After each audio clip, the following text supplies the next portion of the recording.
So just some advice really. So if you're thinking about buying a Mini 4 Pro, guys, straight away I'm going to say it's worth buying. There's a couple of features now I really love, but I've had a few issues since I bought it.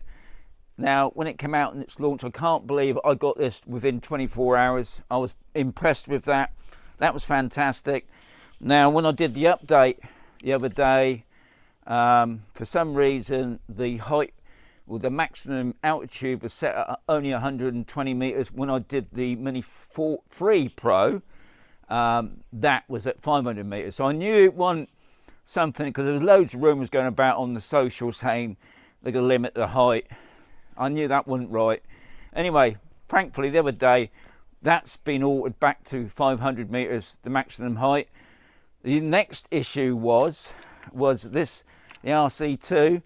Now, I do a lot of tutorial videos, and the screen save that's on there is amazing because it's a great teaching aid. But trying to get that off there was a nightmare. And why they've got this extra SD card slot for it, other than transferring the files, I don't know. It's taken me the whole weekend, and thankfully today, I'll put the guy's link above my head because he's managed to sort it.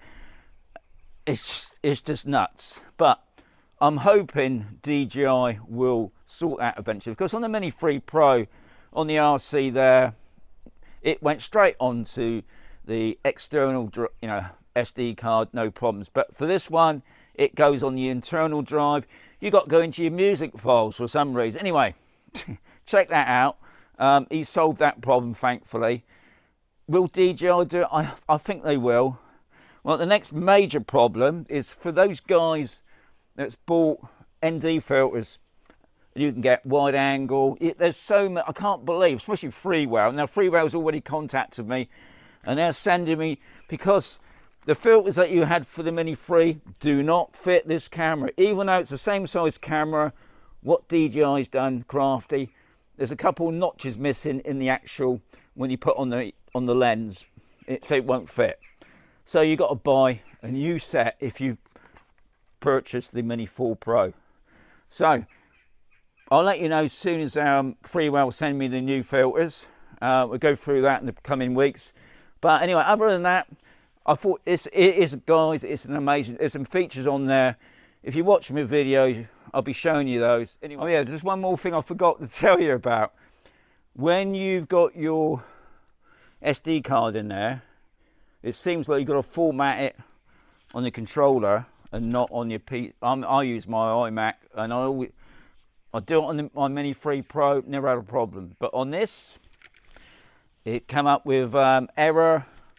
So I formatted it on the RC2, no problem. I had to change from internal to obviously the SD card, and then it said at the top, storage full.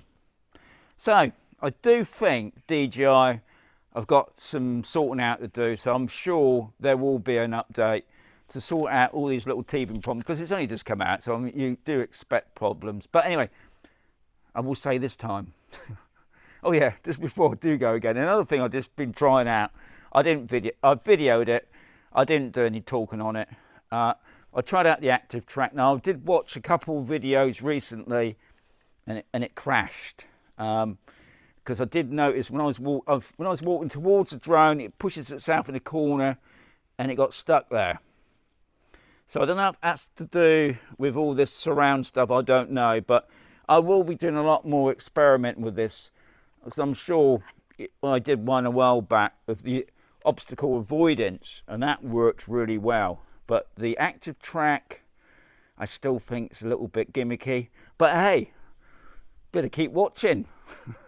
Catch you again soon.